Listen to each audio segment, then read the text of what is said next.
Oh,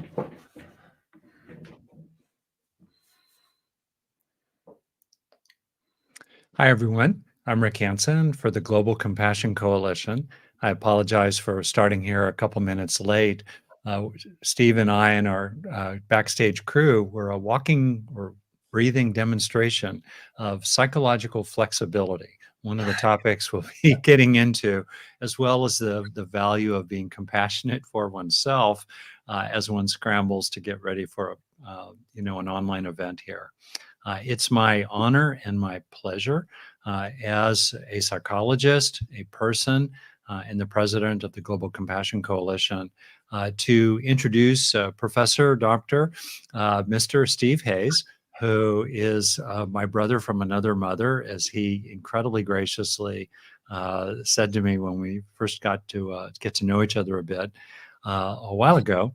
And Steve is one of those people who will be in the textbooks 50, 100 or more years from now that have to do with anything related to mental health and clinical psychology. He's a very distinguished professor at University of Nevada.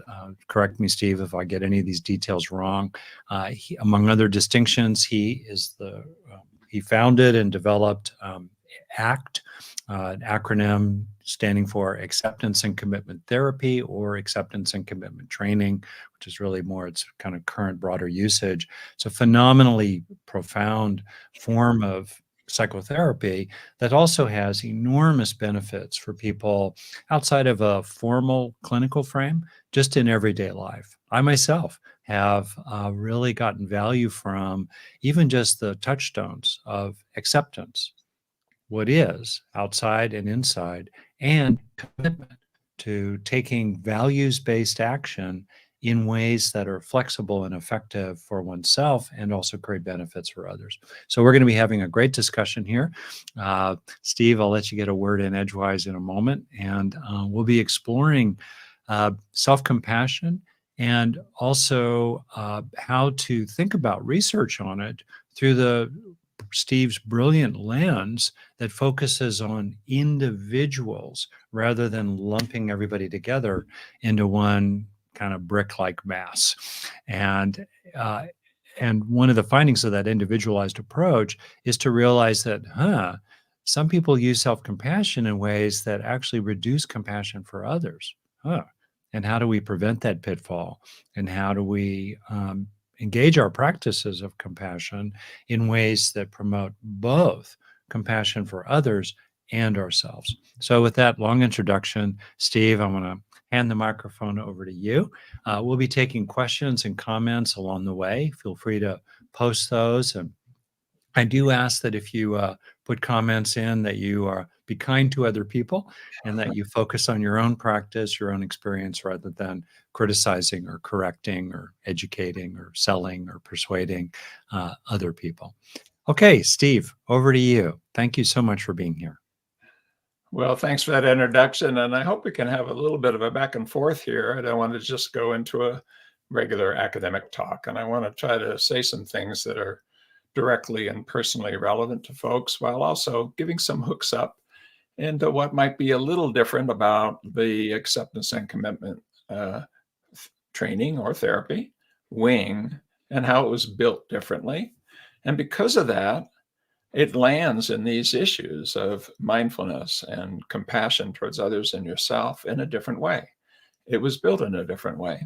And I want to say just a little bit about that, but then explain why that matters, why that should matter, especially if we care about how to put these processes in the hearts and heads and hands of yourself and the people you love and people around the world. A little bit of my own background. Where did I turn strongly in this direction? I came out of the behavioral tradition that really sought these high precision, high scope principles like reinforcement, stimulus control, stuff like that. Mostly drawn from non-human animals, sort of one at a time. And they still are really relevant for if you have kids and you raise them, et cetera, they're still really relevant. But somewhere along our evolution as the social primates that we are, we took a different turn and we developed symbolic learning systems. We amplified social learning, which is already there. We amplified perspective taking, which is already there to a degree in theory of mind skills that the primates have. But we're sitting on top processes like learning by association or learning by reinforcement or some degree of social learning that are 500 million years old. Your brain is organized to deal with these processes, but on top of it is this thin cortical overlay, which is expanded by us becoming the cooperative species that we are. We're 100 times more cooperative than chimpanzees by any objective measure when they look at that kind of thing. And it's in the high 90s of how much our DNA is shared with chimpanzees. And when did we split off? Well, they argue about that. It's a few millions of years old. When did what we're doing right now start? Could be a couple 100,000 if it's just Homo sapiens, but that's very unlikely. It's probably 1.5 million, a couple million years old at least. But that's an eye blink. And we're riding that tiger. And so I wanted something that I recognized that the behavioral tradition didn't have a good way of thinking through that. When behavior therapy became cognitive behavior therapy, if you know anything about that, it added cognition, but it didn't have a basic science model of that. Hard cognition was hardly even in the window with people like Tim Beck or Albert Ellis, heroes of mine, friends of mine. So they asked their clients, what's going on? What's going on in your head? And sure enough, when wackadoodle things are happening in your head, that can be a problem. What are you going to do about that? Well, some of the things that are recommended, like maybe you should change your thoughts, bring even more attention to the very thoughts that you want to change. And so it was not necessarily a bottom-up way of dealing with it. Now, how did I take the personal direction that I did? I had the great fortune of developing a panic disorder. The reasons for that I explain in my TEDx talk. It goes back to my history with my family and probably some of my own underlying biology.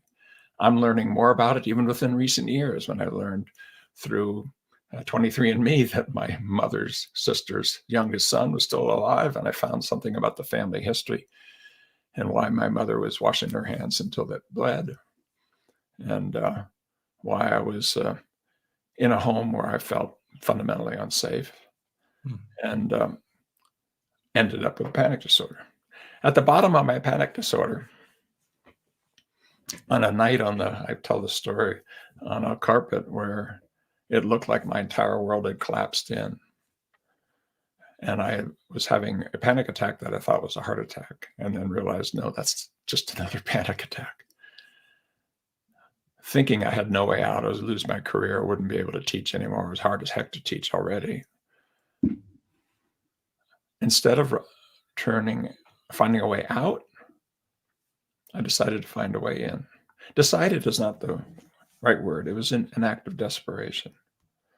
And instantly something happened. Something opened up. And I've spent 43 years trying to figure out what that is and to put it in the hearts and minds and hands of other people. ACT is, I believe, a part of the mindfulness tradition. If you look at the books on ACT that were written 20 years after ACT research started, the first randomized trial was done in 1981-82. I didn't do another one until 2001, 2002, 20 years later. Why? Because I wanted to understand the processes. I wanted to understand the mind the way that we can talk about reinforcement, looking at individual animals, coming up with principles that apply one at a time. And we think that we've been able to do that. We've been able to hack the human mind and come down to the smallest set of principles that do the most things in the most areas. In the second edition of the ACT book, I was careful to talk more about mindfulness. Frankly, one reason I avoided it because I was a child of the 60s and 70s, and I knew that monks went to war with each other over definitions of mindfulness. So I didn't want to get in the middle of that. Self-compassion and compassion work adds some things that are important. And in order to really be compassionate with yourself and towards others, a number of processes have to line up. I think I can say here today, and I want to make the claim and show you a little bit of some reasons why you might get interested in ACT and how to get interested in it. If you are, that ACT is itself a form of compassion-oriented treatment, has been from the beginning. And the processes that we've come up with, I think there's good evidence to believe are necessary to be able to maintain a balance and synchrony between compassion towards yourself and others, and actually put it into your life in a way that will make a difference. I'm going to show you a little bit of data that I think will convince you of that. So a 20-year journey to figure out what the processes or change are, what are the components that move it, how to measure it, etc. Finally put out a text in 1999 saying, here's ACT. And then a self-help book in 2005, which hit number 20 on the Amazon scale, and it was my 5 minutes of fame, called Get Out of Your Mind Into Your Life. Why would you be interested in ACT if you're interested in compassion? I could give you 3 big reasons. In order for compassion towards yourself and others to be in synchrony and really make a difference in your life, you need processes that ACT has been working on. We have developed kernels and elements that help, that have been tested. We have more randomized trials out of this wing than any other. I have a slide here. I don't think I'll show it. I'll just tell you what it shows. Of the first 1,000 randomized trials, if you go and look at our website, you'll see it's almost 1,200. And I know there's another 150 that we're curating and landing. So we're having new randomized trials, not that that's the end all and be all, every 2 or 3 days. So it's a vast amount of data. But here's what's important about that. It isn't just psychotherapy. It's called acceptance and commitment therapy or training, because these are things that apply to everybody. How do I know that? Well, if you looked at all the randomized trials, first 1,000 trials, and we did, 21% of them are on standard DSM disorders. Almost 40% were on behavioral health matters, diet, sleep, exercise, dealing with physical disease. And then the other, about 38% or something, were on context and social issues, social wellness, prejudice, stigma, performance, running a business, getting the ability to compete if you're in a high-performing athletic context, and so forth. So a reason to be interested, a vast amount of data. It applies everywhere where the human mind goes. It's a really simple model. I can explain it in a simple sentence. I'm about to do it. If we have time, I may even do a little exercise. And we know why change happens. That's usually an afterthought. You come up with an idea, often from what's out there in the culture. It wasn't built bottom up, the way ACT was built. And then that's fine. There's wisdom in the culture, and a lot of the concepts that are out there. And then you show that when you do the things that you do, whatever the techniques are, you get better outcomes. Yeah, but I tell everybody, if you're gonna do something, you need to know, does it work? Do you know how it works? And does it apply to you and your goals? If you don't have those 3 things, walk away, or at least be cautious, because there's a whole lot of voices out there in the culture that have been forever. And I'm a guy that our wisdom traditions, our science traditions should marry up. So what is ACT? What are the processes? What is that sentence I just mentioned? I'll say it in the simplest form, and then I'll unpack it a little bit. Life is asking you to learn how to be more open, how to be more aware, and now how to be more actively engaged in a life worth living, and scaling that to your relationships, culture, and community, while taking care of your body. Drop a period. That's it. Everything we know about how change happens from randomized trials done on any psychosocial method for any mental health problem can be put into that sentence. And I have publications to prove it. Now, if you take the traditional ACT model It was learn how to be more accepting, be more mindful of your thoughts, come into the present moment from this deeper sense of self, get clear about your values, and commit to those. What was left out was scaling that socially. And that's a big addition that the compassion focused work has done. Can I ask you about that right there, Yeah. Steve? What a beautiful story, including relating to your own journey with anxiety and panic and all the rest of that. Y- Going back to your sentence there, if openness Yeah. is a primary value and healing, Yeah. that engine, in a way, a wellspring inside us, how, if you could just kind of summarize in a pithy way, how does self compassion operate within individuals as a factor of that openness and Well, forward movement in their own life? let me say it this way. If you distill down what's underneath being compassion to yourself, towards yourself and others, it really means adopting a loving posture with yourself. If you had to distill the compassion focus wing or the mindfulness wing or act itself to a single word, love, I would nominate is the word. We're not talking about romantic love, but we're talking about this kind of love where you feel heard, seen, accepted, made room for, and where others matter and you're kind towards others. You can receive the kindness of others, that combination. Well, it turns out that in order to do that, and to be on a kind of a wiser tradition where we can learn from our history, you have to listen to the echoes of your own history.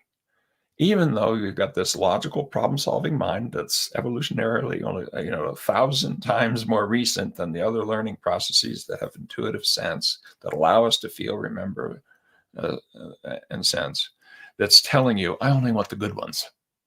I mean, if I were to say quickly, you can only say good or bad, I'm going to say an emotional word. Happy, you'd probably say good. Sad, you'd probably say bad. How if you're sitting, as I did, not too many years ago, 5 years ago, or 2 years ago with my brother, by the bedside of somebody that I love dearly and watching their last breath? Is there anybody listening to me who thinks that that sad is bad? That's sacred ground. There isn't an emotion you can name that you don't need sometimes and that don't have a role. Yeah, but you have a thin cortical overlay telling you you only want the good stuff. And it tells you you're going to get it by treating your life as a math problem instead of a sunset, that you're going to have to grasp at the things you want and hold on to them and run from the things you don't want, like panic. And at that night on the carpet, when I found no way out, somehow or another, I found a way in and everything changed. And then I've spent my life trying to learn how to put that into the lives of others. So openness, what I mean is the willingness, we use the word acceptance, but it comes from a Latin root that means to receive as if to receive a gift. The willingness to receive the gift of wisdom and orientation from the knowledge of the past echoing into the present. When you're And feeling, compassion for oneself as a kind of inner empathy for what one feels implicitly already involves a kind of openness exactly, internally because you're opening to what it's like to be you, including the aspects that are perhaps unpleasant, involve suffering, you feel burdened, you feel stressful, just the ordinary grieving or mourning of someone you love taking their last breath. So there's that inner openness combined with caring.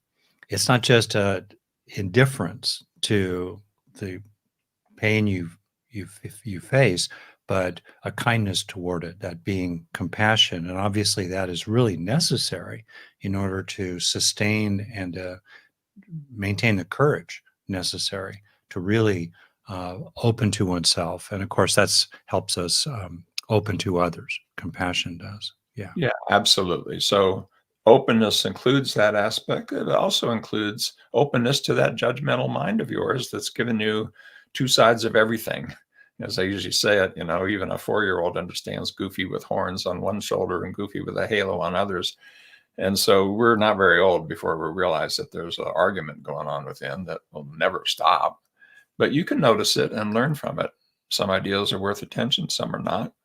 Instead of detecting, challenging, disputing, and changing, it turns out cognitive flexibility involves a kind of stepping back and then an openness to new thoughts. What other thoughts are there? But not in a way to hammer down and eliminate this, because that means now your attention is focused on that. So then that brings into in the moment these other parts of the mindfulness skills of being able to allocate attention in a flexible, fluid, and voluntary way from a sense of self, the kind of sense of self that connects you in consciousness to others, the kind that you began with when you opened your eyes as a baby and kind eyes met yours and you dumped endorphins. You're so much of a social primate Mhm. that just to be seen was, it's like being an, if you can bring that sense to be able to then allocate attention in a way that allows you to come into the present. And yeah, you have thoughts about the past, that could be helpful. You have thoughts about the future, that could be helpful. But don't let those hooks pull you out into rumination and worry. Right. How I hear a lot of what you're saying, and it's analogous to if you think of the house of the brain built in 3 floors from the bottom Yeah, up, more reptilian than mammalian than primate, loosely described. We tend to live in the penthouse suite up here a lot, and you're pointing out the importance of, yeah, use those conceptual capabilities. There's a place for understanding. I think about, for example, just the Buddhist tradition as an example in which the Eightfold Path begins with wise view, yeah. acquiring wise views about things. But we don't just stop there. And you're really emphasizing, almost again analogous to the basement first and second floors and their fundamental importance. Uh, Live, openly and muchly, softly with yourself in a somatic sense, a felt sense, with an integration and an inclusion and an undivided kind of consciousness that is enabled and fueled and protected by compassion, a kindness, and a warm and supportive response to whatever it meets. That to emphasizing that, maybe using the analogy of the iceberg, yeah, use a little tippity tip top part as you need, but really, really live primarily in your own depths and makes room for the depths of others, including through the power of compassion. Yeah, I agree with that completely. But by knowing that there's these components that come together, you take the psychological flexibility model, that's the psychological level. There's also your body level, that's suborganismic. There's a social and cultural level. And those are things that extend the psychological flexibility model. We're going to be having a discussion here in just about a couple weeks, and we'll put a little thing on there if people want to hear it, where you and I are going to talk for a couple of hours about that as part of a summit on that expansion. And so part of what's happened with the compassion work for me and for some of the kinds of things that people like yourself or Steve Porges, et cetera, are doing is that we've realized that dysfunctioning at the psychological level, which is where I started, open, aware, and actively engaged. We haven't talked yet about focusing on your values and what those are and committing to them. Leaves out pretty important parts because we're the social primates, and it's even built into our basic neurobiology. And so, if we can expand that way, then we really can take advantage of 50 years of trying to figure out how to do things in an evidence-based way that unfortunately has fed these top-down normative categories. Oh, I have this disorder and that disorder and this disorder and that disorder. And instead say, what are the processes that empower? Can we bring them into our heads and hearts and hands? And can we put them into the culture? And that's kind of what we're up to. Yeah. Would we apply this now? Um, and I'd love a succinct summary from you about the research that shows that when you look at people in the aggregate, just and kind of lump everybody together, it looks like, oh, self-compassion, real good for everybody, real good for the world. Except when you do what I consider to be one of your more brilliant contributions when you really zero in, including grounded in excellent analytic mathematical kinds of principles and models. When you really zero in, you start realizing there are subgroups, there are individual differences. And one of the individual differences is found is that a significant percentage of people who engage in self-compassion actually become more selfish. And rut row, that's a pitfall. So I want to kind of turn it over to you for that. If you could, succinct summary of that research and why it's important, and then we can talk about practical tools Well, let me just for that, and also respond to some of the questions and comments that have come in. Great. Let me just show you data that might shock some folks. Let's see if this will work. Share the screen and see if you see now. You probably don't see anything yet. Let me see if I can get the right window. This is a little kludgier than I like, but I can get it. Boom. Do you see a screen with some lines? Yes. All right. So here's what we did. Here's the thing. When you do your normal things that you learned about, if you'd ever even take a high school stat class of putting things into bell curves based on the variability between people, it does not tell you how to empower because it has to do with variability within people. And so part of what we discovered on this journey towards processes, which began in ACT 40 years later, but now is spreading across the whole evidence-based therapy wings, and where compassion extended works quite well, but we need a number of processes to surround it to have it work well. How are you going to see that when you just put everybody in a big collective and you treat differences between people as your measure? And the answer is you don't see it. You only see it if you look within the person over time with enough information about each person and characterizing it before you come up with your generalizations. We call it idionomic. We had to make up a word. Ideographic, not just the individual, but the individual couple, the particular family, the particular person. Think of it as particularity, not just individual. Model that, and then look to see what's similar across others, couples, individuals, families. Put them together only if it helps you see the person or the couple, the family, even more clearly. So here's what you're looking at here to unpack this. This was done in a study, Sadra et al. There's a DOI at the bottom. If you wanted to go there with just that number, you'll find it. It's published in the journal Mindfulness 2023. I believe I'm an author on it as well. The team did it. Where we're looking at within the person over time, does self-compassion correlate with compassion towards others? And these correlations range all the way from a -1. In other words, the nicer you are to yourself, the meaner and nastier you are to others, to a +1. The nicer you are to self, the kinder you are to yourself, the kinder you are to others. But they can become asynchronous. There's such a thing as pathological altruism. There's such a thing as selfish self-compassion. Now, the wisdom traditions say, don't do that. But we need to look at the processes that make sure that we can do that. Look at the curves that go up. There's two of them. Compassion towards yourself, does it correlate over time within persons? This is averaging across all these individuals. Emotional well-being, and the answer is yes. How about compassion towards others? Yes, if and only if over time, when you're kind to yourself, you're kind to others. If you're kind to others and not kind to yourself and not to others, those are the flat lines.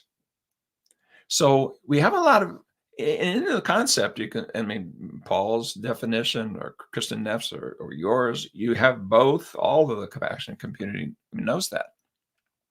How do you build that?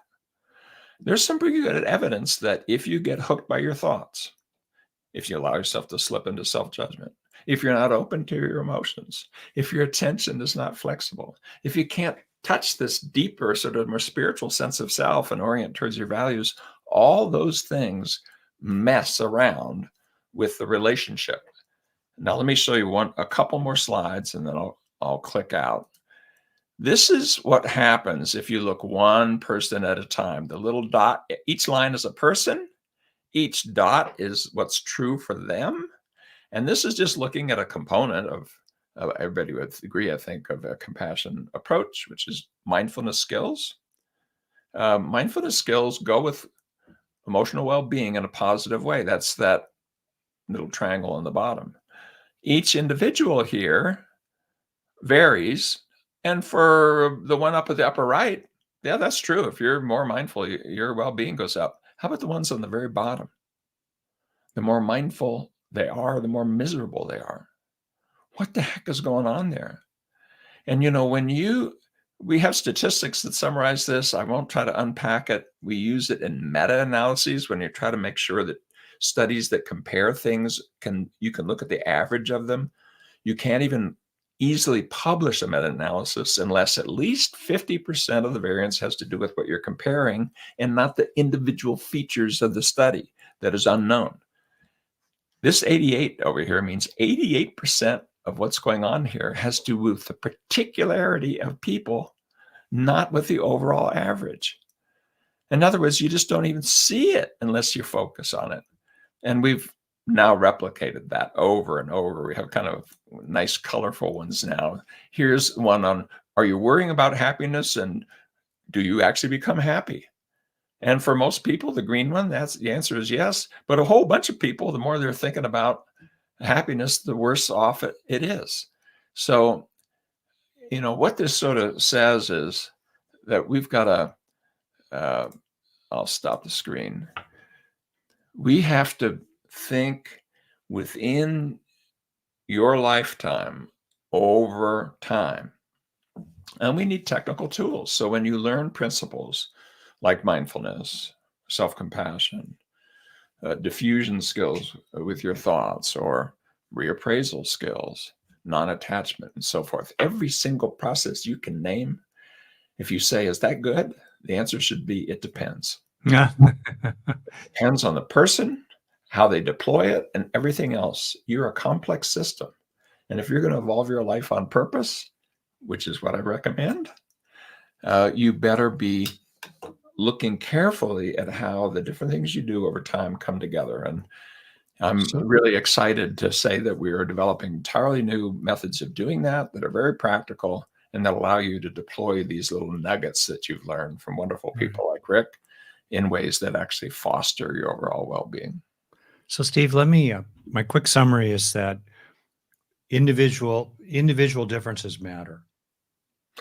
The individual really matters. And beyond that, we have a little more discussion. Rick and I have been in a discussion this last part. Individual differences, but it's also the ups and downs of your journey.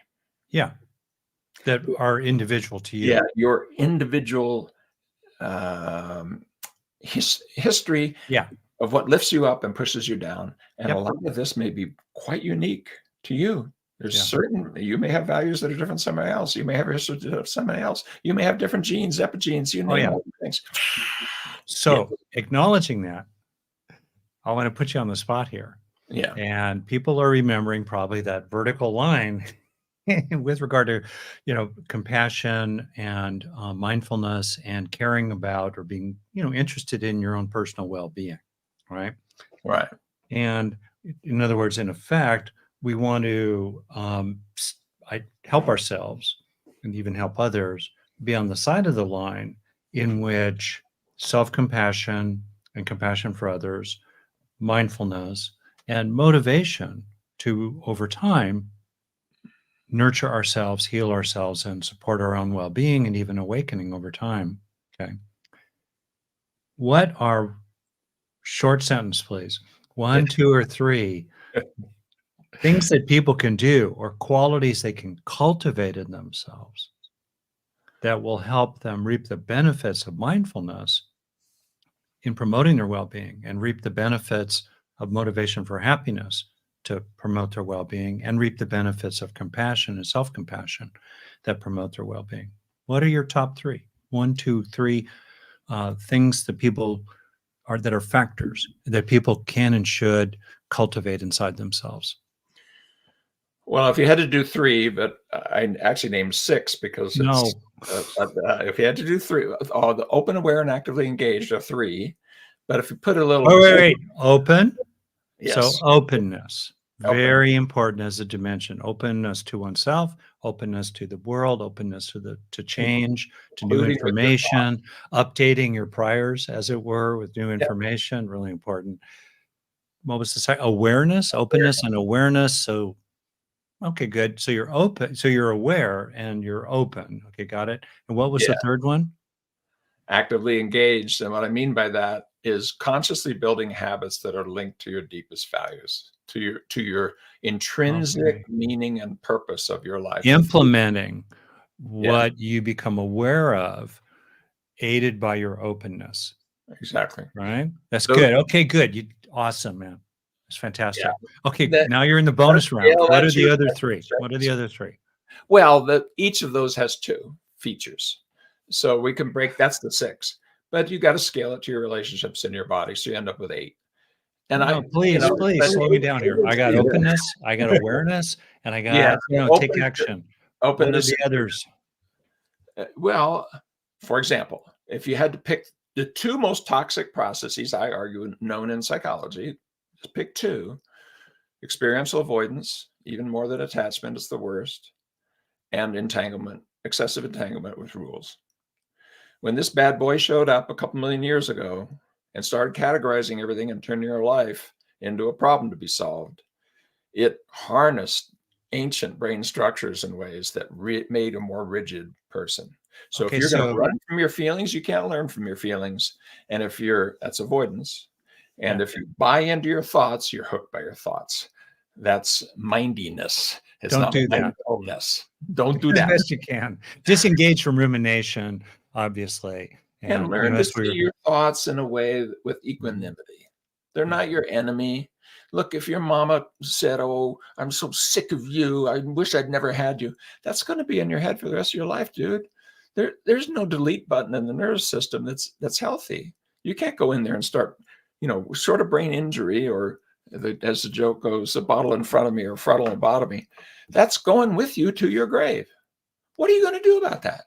How about the betrayals that you boy, enacted on sorry, others? Steve, I've lost it. I'm with you about the three factors Yeah, that are good, and I heard you add, the these are opposite 2 of on awareness is avoidance, opposite of openness is avoidance, and you're also saying and help yourself disentangle don't get hooked from by your thought thoughts. loops. So that's really good. That's still openness. Openness involves being open to what your mind is giving you. Take Yeah, what's useful, leave the rest. If yeah, it's too salty, add more fresh water. Focus on the kinds of thoughts that are useful to you. Fine, yeah, that's great. Running from your thoughts, awful, because now where's your attention? yeah. On the very things you're running from. So getting unhooked and opening up emotionally, those are the two openness processes. I think they're really important. They set the stage for being able to be aware. You can't afford to be aware if you have to run from the darkness and you're hooked by every thought that shows up. You can't. It's not possible. Try meditating and see what happens. And then the third one would be the think stop thinking just about goals and get in touch with intrinsic values. There's a source of vitality and motivation that is inexhaustible within you. Mhm. And it's that moment where you say, these are the qualities of being and doing that I hold dear. Mm. I want to be about putting love in the world and being a loving person. Well, when are you finished with that? It's not like eating a meal and now I'm full. You're going to be loving for a while and then say, okay, now it's time to hurt people. Enough of that love stuff. No, it's inexhaustible. So language has given us the magic of values, language and cognition, but the hooks of the judgmental mind that feed running away from your history. So those are the two toxic ones. And it also allows Can you, I just say back to you? I yeah, thought you said something really profound and important there about the distinction between getting fixed on certain particular goals, making certain things happen, distinct from being lived from the bottom up yeah, by what is inherently, intrinsically meaningful to you, the longings of your heart, the movement of your heart toward the greater good and toward actualizing yourself, and your own commitment to being a good and decent person, your own lovingness moving through you, it feels really different, doesn't it? Kind of, I know this well, stressing and trying to make something happen, and being anxious about failure and so forth. That's really different from just being lived by your deep values, as they move through you, right? You're calling that out. That's very beautiful. Exactly. And it's called acceptance and commitment therapy, because that acceptance part is this open and aware part. Yeah, The commitment part are the intrinsic values that you put into your life yeah, through habits, through actually where the rubber meets the road, what yeah. you do. And just naming these things, so people kind of focus on, oh, openness, open or not, aware or not, tangled or not, um, uh, Well, and then surrendering to one's exactly. own bottom up, movements of the heart or not. So it's helpful for people to be aware, and just even being aware of the particular things you're naming, um, Naming. can really move people in that direction. And then over time, they cultivate it, these qualities increasingly as traits inside Yeah, themselves. exactly. Uh, And I would say maybe naming and measuring. Why? I mean, look at I've got on here a thing that will tell me how many steps I took yesterday. Don't you? I mean, no, I just am laughing because, of course, you're so on brand. You want to measure it. You're a scientist. You I have want to deep measure, commitment. and Yeah. here's why. If I say, "What's going on in your life and why is it Yeah. like that?" What you're going to Hmm. remember is the exceptions, because Yeah. you evolved to look out for that sudden bit of danger, right? So, like, take something like you ate some sauce bernaise. It's even called the sauce bernaise syndrome, and then you happen to get sick, and you never want to eat sauce bernaise again. Why? Because it's an unusual taste. Within 24 hours, you got ill, and now you have an evolutionarily created taste aversion. It had nothing to do with getting sick. Sauce Bernaise is not going to hurt you, and I could have if it was spoiled or whatever. But Okay. in the same way, if I asked you what lifts you up and lifts you down, you'll forget the ordinary little things you do, the kind little moments that you do that will make all the difference. Look, when I showed you, if you're linking self-compassion to other compassion, this is down to things like bringing a cup of coffee to your spouse. This is not something, if I asked you a week later, what did you do that was really important? You're not going to say, I brought a cup of coffee to my spouse. You're not even going to remember it. But what if we use tech? Right now, we have to ask, but eventually we'll do it the same way we're doing it here with wearables and so forth. What happened over the last 3 hours? Then you might remember I did something kind for others. I sought out an opportunity to experience emotions. I did something to help my health or hurt my health. You can do that in the same 5 minutes. You can have a cigarette and eat broccoli, and it's both. I mean, this isn't traits; these are the moment-to-moment bit and grain of your life. So we are trying to develop a new way of analyzing. Requires brand new statistics that didn't even exist before. That if you just feed it with regular information about your life, will put it into a network and suggest this is what's lifting you up and this is what's pushing you down. And That's then beautiful. Yeah. deliver kernels of advice and so forth Yeah. that carry out. And there we're over into PsychFlex and MindGrapher. And, this conversation that we're going to have later is part of expanding the psychological flexibility Yeah. model. But it's also about trying to put the tech tools into people's hands where they know the wonderful things that you do, for example, that are there in the Compassion Coalition work writ large, the ACT work, CBT, motion focused. I mean, there's wisdom everywhere, distilled down to kernels, but deployed because you need them now. How do we know Right. that? Because when we fed enough, the way I sort of describe it, it'd be like if a friend could follow you around that never forgot and could watch you for a few weeks, could it give you good advice? You'd say, sure. Well, we can do that. AI can do that. Measurement can do that. So I want to, if I could, first say to the people watching that we will post Steve's slides, all of them, Okay, including the cool. handful that you've seen so far, in the next when we post the recording really soon to the web pages, the Compassion Coalition, the recordings of this. presentation, this event. We'll post the slides there as well, plus additional resources and things you can explore related to Steve's work. So we'll do that for sure. In a moment, I want to get to some of the questions and comments that have come into the chat. And I want to give you an opportunity before I do that, though, Steve, to talk about PsychFlex, Yeah. which, as you know, I'm just an incredible fan of. And I just see it as this amazing combination of playground and toolbox for personal healing, growing, and even awakening. And, you're just even beginning with it, but you're building a platform that will really scale over time. And we at the GCC are very supportive of this, including offering resources into that platform and that have to do with the heart, really, and compassion to build on what's already there. So why don't you summarize, if you could, PsychFlex and your plans for it, and how people can learn more about it. Awesome. I can do it in 4 slides. When you look at the slides, you'll also see a little journey of a client that I was going to talk about. But let me just shift over. And COI warning, some of these things, if it ever works out, I may eventually make money on, but I'm not trying to make money. I am trying to make a difference. Yeah. So let me just jump over to that. This is what I've spent the last 4 years building. I think tech, look, in the modern world, it isn't 1 out of 5 people have a mental health disorder. It's 5 out of 5 people need help with mental resilience. How are we going to step up to that?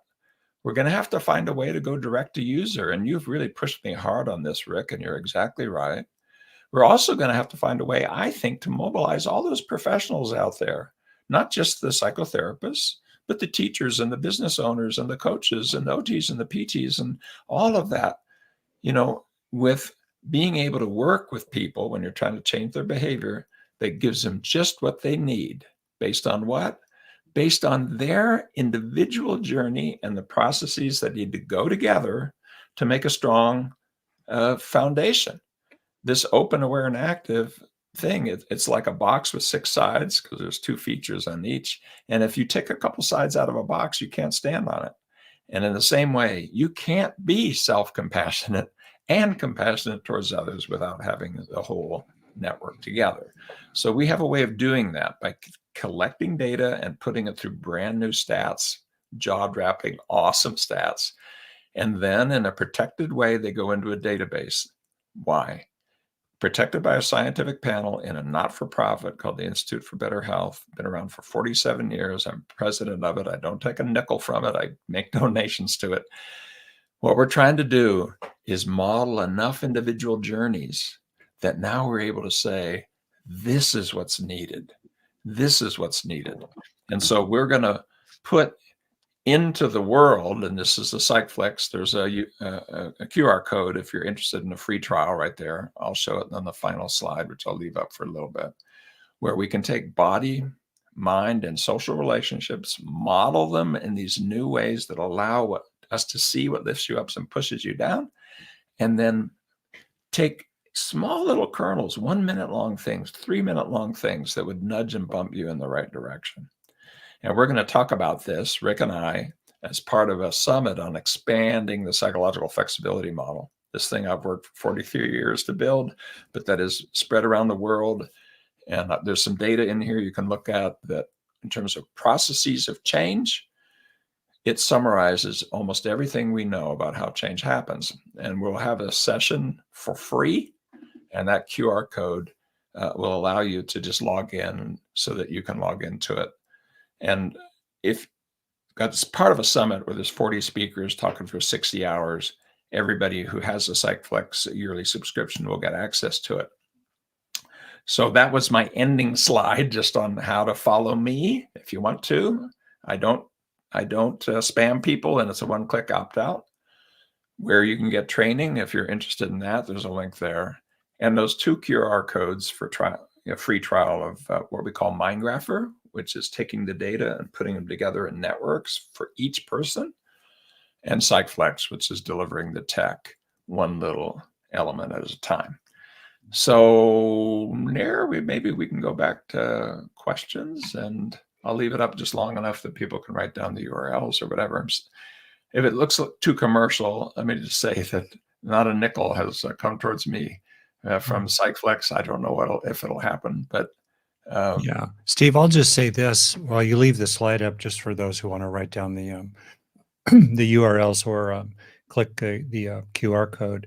Um, Psychflex, in effect, is an online platform that has, I think at this point, well over 100 nuggets, if you will, specific. 530 right now. Wow, 530 specific nuggets of a short video, potentially an audio meditation, could be a little slide set, could be an infographic, could be Dr. Steve breathe, mind melding with you about really, really cool ways to Correct. be related to all kinds of issues. And then in terms of those nuggets, there's also a growing organization of them around particular issues or topics or paths. Some of my own material is coming in freely offered as some of those nuggets and some of those paths.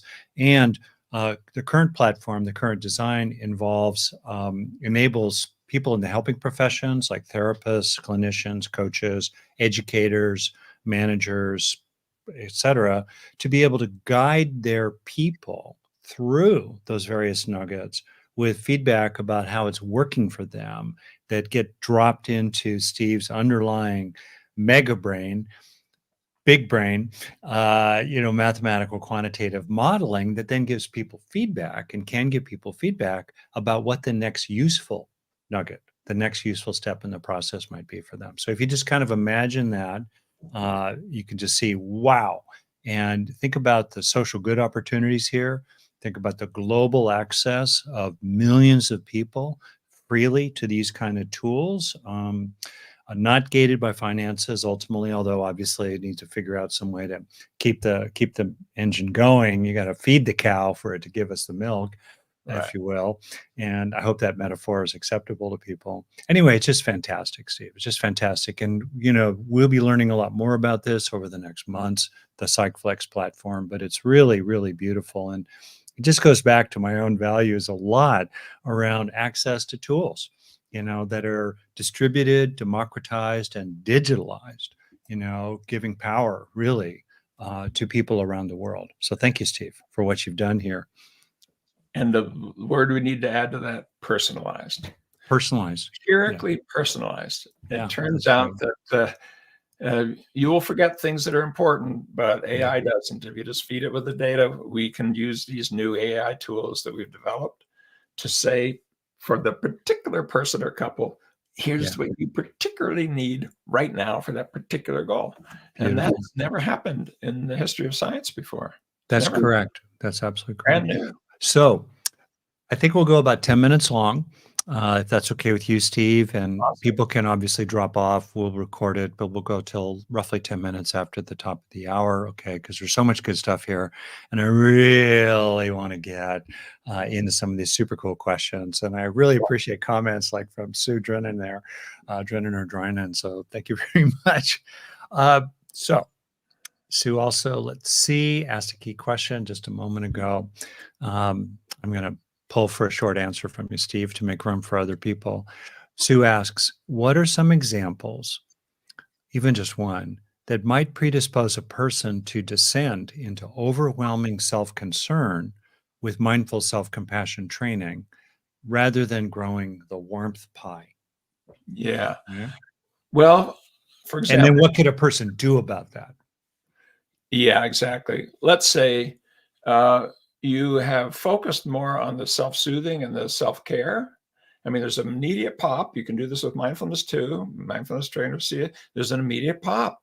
There's the sense of relaxation. There's a, ooh, yeah. Next thing you know, you're saying, you take care of the kids. I got to meditate. Wait a minute. That a good teacher would maybe ask you to do the dishes in a retreat if they detected that. Where is right action? Where is that in where westernization of some of these wisdom traditions?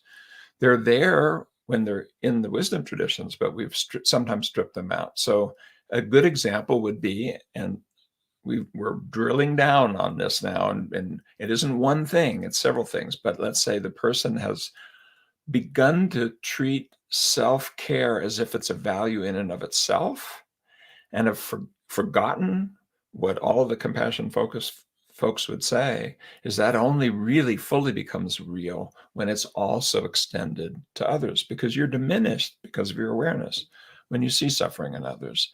And so learning how to do both, it's like learning how to use both hands or walk with both feet is central. And if you don't have that values focus, another one would be emotional avoidance. You can use self-compassion to soothe, but then you become attached to it. You can cling to it, or you can use it as a way of avoiding things that are down in the basement and you just don't want to go there. Or you can get self-righteous about it. I am such a great and compassionate person to myself. Yeah. All of those things will create a train wreck. I'd like to build on what you said, and I'm thinking about Sue's wonderful question. One, people who are in overwhelming pain, Yeah. understandably, their attention is drawn to their pain. Could be physical pain, could Correct. be deep Trauma. sorrow. It's understandable, and so it's okay initially. Maybe they need to, as they say, put your own oxygen mask on first. They just have to do that.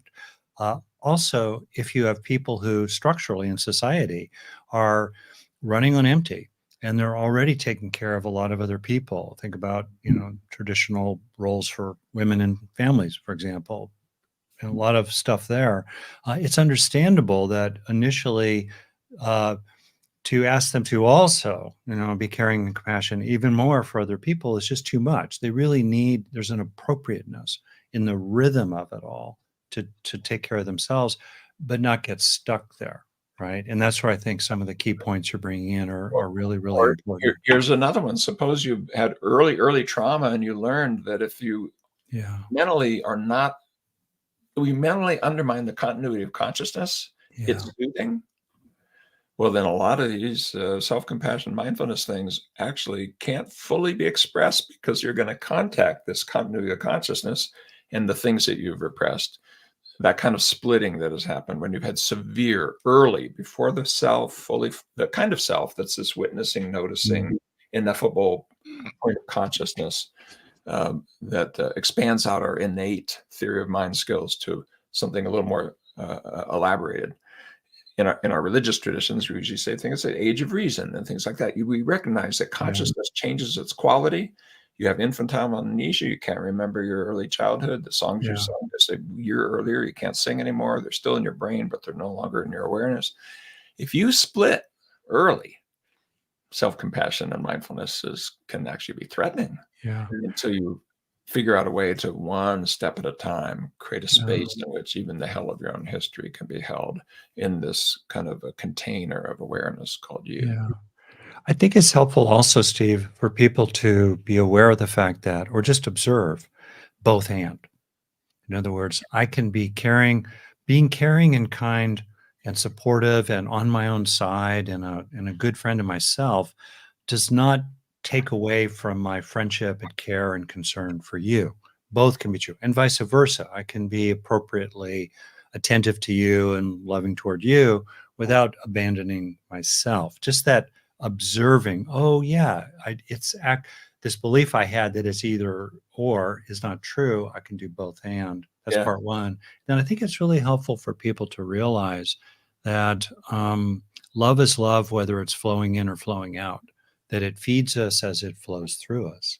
And so that we can be actually fed by in ways that calm our upsets neurologically, Yeah. increase oxytocin activity, which inhibits the amygdala activation because of the receptors there, so forth, that it's calming to us to find appropriate compassion for others while also recognizing that we can have boundaries. Compassion is not agreement or approval. We can have compassion for our adversaries while still being fierce and strong, for the common good. And can I, That kind of recognition is really helpful for people to I just add notice that. one more thing in there? When you scale this up to the social level, that same Yeah, kind of balance needs to be sought there. We published a study, if you want to search for it, search for the words, the compassion connection, and it's a free open access article where we showed that if you don't get that kind of balance, let's say in a couple, we actually identified subgroups that were asynchronous, and it was especially men, that the more compassionate they were to themselves, the less attractive they were to their mate, and the less interested in their mate they were. And So both ways, they became less attractive to their female mate in this yeah, structure, there was and a they also disconnect. became less caring toward their mate? Exactly. So if What you're led them to be less attractive? Because if they're more compassionate for themselves, because it well, activated their selfishness, which would make them less well, it isn't just attractive? selfishness; it's this synchrony between the couple. It turned out that couples who can have both sides and in harmony develop an interconnection Uh, that's compassionate and self-compassionate back and forth, ah, then attractiveness grows. But especially ooh, males were subject to a thing where we got out of sync. Now oh. it actually went in the opposite direction. And you probably know people I'm like gonna keep that in mind with my wife today. that. Well, one thing I would say is we're going to have to take all these concepts, mindfulness, etc., and now think about how to measure them at a higher level, Yeah. because everything that is loving Pardon and me, what happened the other way? If you can say, if you report that, like hypothetically, heterosexual couples, the yeah, woman becoming more self-compassionate, it, asynchronously, what effects did that have, et cetera? it didn't it for the it didn't have a significant effect for females when they got out of sync in that way. It was the Why do you just think that for males. happened? It was I'm not sure, and there may be something in kind of male role and that or Yeah. whatever, and maybe we as men easily go into I don't know Oh, how yeah. very grand we are when we're being nice to each other and be a little less focused. Yeah. Uh, but and it was the data set was limited. There's some things, but it was enough of a signal to say this. You Interesting. start looking within the person over Yep, time, yep, you see yep, something yep, yep. different. When I say particular, not individual, we need to learn to do that with couples too. Yeah, that's really beautiful, and that Yeah, underlines one of the major headlines here. with your Okay, I'm gonna pop another question your way. All right, awesome. you okay? All right, Sure. good. All right, good. You're doing you're doing great. It's great. All right, Vanessa King asked, "How do people get in touch with their deep values and trust that these are right, distinct from chasing Yes. particular goals? Yes. That more bottom up wellsprings approach." Okay, how I to do it? I can give you 4 ways in: sweet, sad, stories, and heroes. I'm gonna do heroes and then wave my hand at the first 3. Sweet, sad, stories, and heroes. Take a hero. Think of somebody who's profoundly lifted you up in some way, somebody you look up to. Number 1, I bet you they modeled psychological flexibility. I bet you when you were with them, you didn't feel constantly judged. You were accepted for who you really were. When your eyes met, you were interconnected into a we, you were conscious together. You could be in the current situation and you could engage in behaviors that fit the situation, but without ever being asked to violate your values. Or you wouldn't pick them as a hero or a guide or somebody you look up to. Punchline: what are the qualities you see in that person that you admire? Answer: Beautiful. you see the values that you want to put into your life. Yeah. You don't look up to them because they're driving a Buick. You don't look up to them because they have a big house. Not if you're on a journey like what we're talking about. There's some quality there that attracts you intrinsically because we see it. Our great stories and contain it. So sweet, sad stories and heroes. The sweet would be take a especially sweet moment in your work or relationships, whatever, slow it down, put it in slow motion, unpack it. There's something you value in there.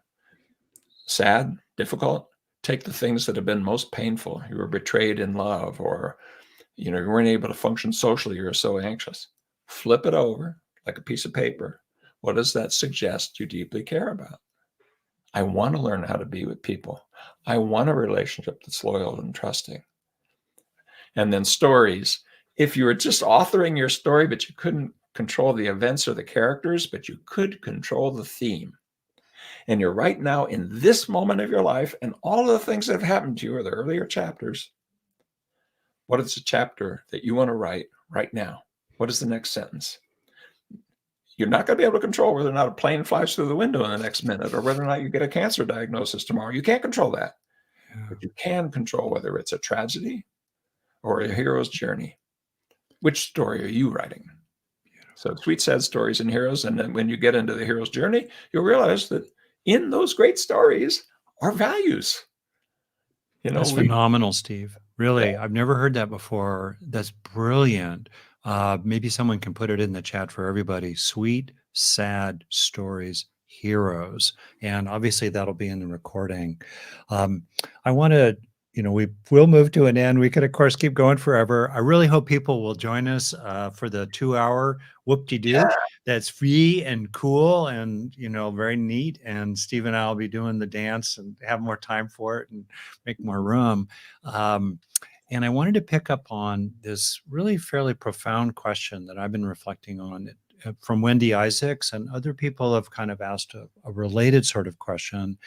I've spoken to it a little bit so far about the both and, but I want to really hear you elaborate on it. And I'm going to put two questions.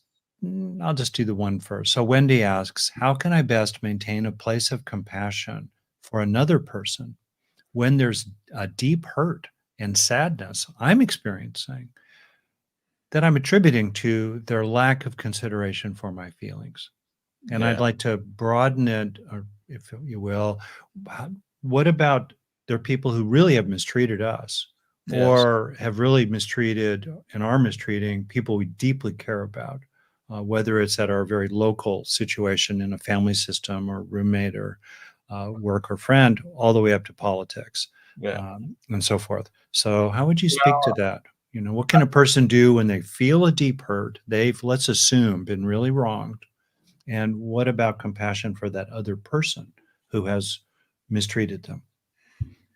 Yeah, I think so. We're talking about the issue of forgiveness, really. Thich Nhat Hanh had this story of when the Somalian pirates were boarding Yeah. the boats and so forth, and there was a lot of concern about that. And he said, "I am the pirate." If you connect in consciousness with others in a deep way, just sit with somebody that you love. You probably couldn't do it with the person you're talking about, but start here and spend just 2 minutes looking at them in the eye. And you're going to see consciousness there. And once you get comfortable, do it with somebody you love, a we will show up. And it started Mm, when you were a neonate, when those kind eyes hit you. You entered into the we because that's the kind of primate that you are. mm, Okay, so when you're hurt, when it sort of violates that, in there also is what do you see behind those eyes? You see that consciousness that somehow got distorted, that led over into cruelty, that led to mindlessness, that did this harmful thing, that led to this betrayal. And sometimes, if you're honest, you've probably done similar things yourself. So, can we open up to the wound? What does it contain? One of the things it contains is what do you care about? That person's giving you a little bit of wisdom. In their cruelty, you see, oh no, I don't want that. That's not harmful to you. Them as a conscious being have maybe grown in a way that isn't, but you're seeing it. The other thing is in your openness to forgive, and it's right in that word, it's forgive. You give yourself what went before. Well, before the wound and your defensive reaction, and then putting people on the hook because they did something really wrong. The metaphor we use in ACT is the hook went through you. And then you put them on there and said, see, you're the one that did it. You're the one. Well, if I let that person off the hook, it looks like I'm invalidating myself. But no, if they don't go off the hook, you don't come off the hook. You want to be evidence of the wrong that was done, you can be psychological roadkill for the rest of your life. See the thing that was done to me by my horrible parents and my terrible teacher and the rubber person that there, and I'm not minimizing. Be careful. Don't tell me that I'm, blaming the victim. If you dig into these wounds, if you find a place where you can give yourself what went before, but not through ignorance. So now I have the experienced innocence of knowing that I can be wounded, knowing that I can be betrayed. People could do hurtful things. I see their common consciousness with me. I am the pirate. I know with a different history, I could even be doing that. mm, And find a space in which you can hold it as a source of wisdom.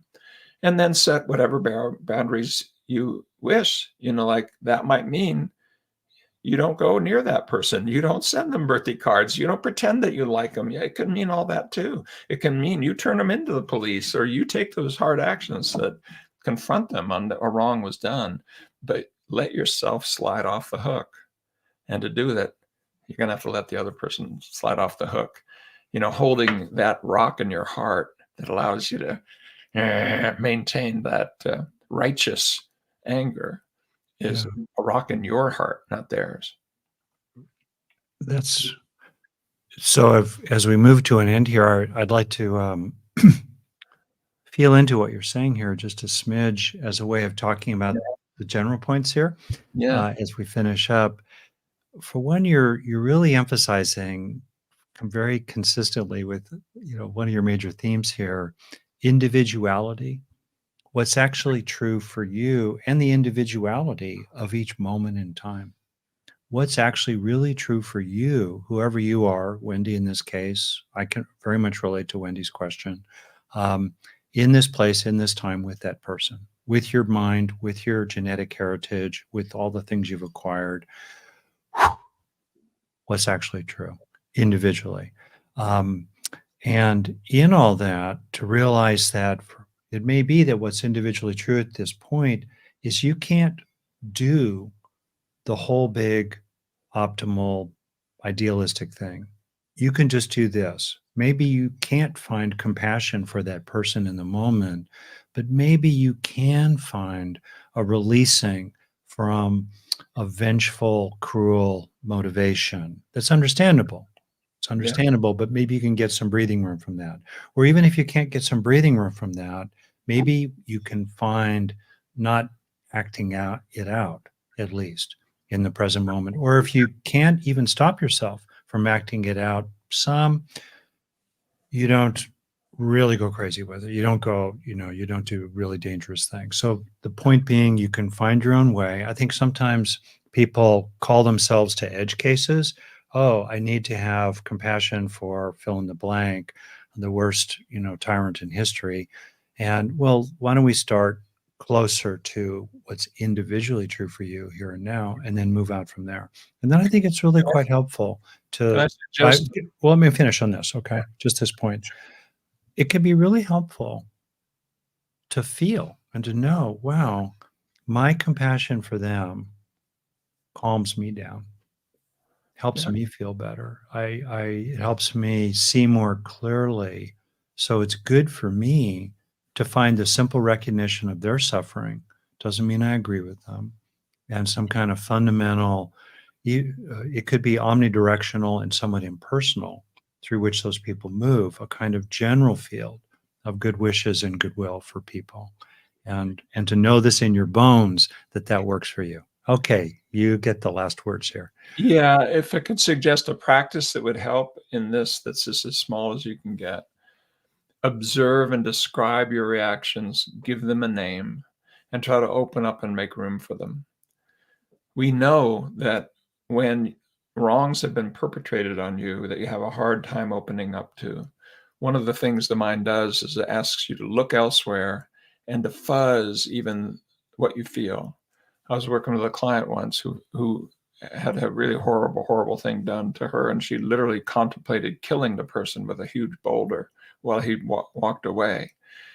And it so frightened her that she forgot it for years and then remembered it in therapy.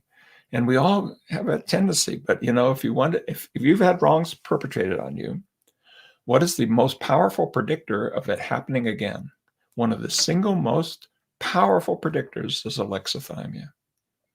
You no longer have names for what you felt. That anger was so overwhelming, and that sense of hate or was so overwhelming, or fear, or whatever it was, that you shut down. You said no. That occurred within you. And you can go back and soothe that wound simply by observing, simply, I'm going to say the word simply, with a practice of observing and describing, give it a name. I'm feeling really angry about that. I feel deeply betrayed about that. That will help lift you up, and you can take some of the wisdom that comes from the hell of your own history. That's why we call it acceptance. Here's the gift that's offered. Sometimes it's a painful gift, but it's a precious gift, because it tells you what your values are, and it opens your heart up to a full range of emotions. Anger is an important emotion. Acting angrily, no, that, you have to look at that. But feeling it, absolutely, you want to. So try that and see if it doesn't open a door to the benefits you will get by forgiving, because the gift is to you. It's not to them.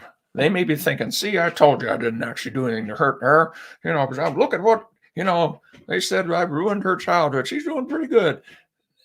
I get that really, you hate it.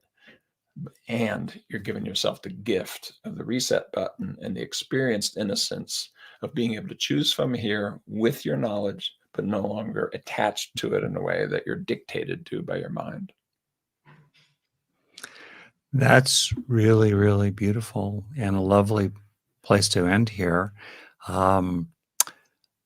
People can certainly find out more about your work, Steve. The links and the QR codes, that we've put into this presentation here, this program, and also that will be in the related materials when we post this to our website.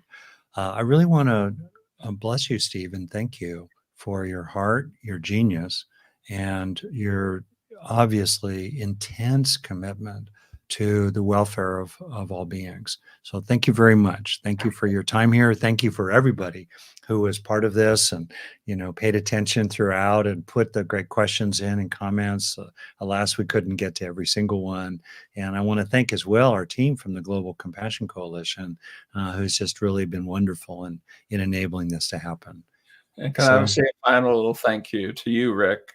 You started out saying that I'd actually said, I feel like you're a brother from another mother, even though your journey is completely different in neuroscience and all that. Even naming the brain parts are hard for me.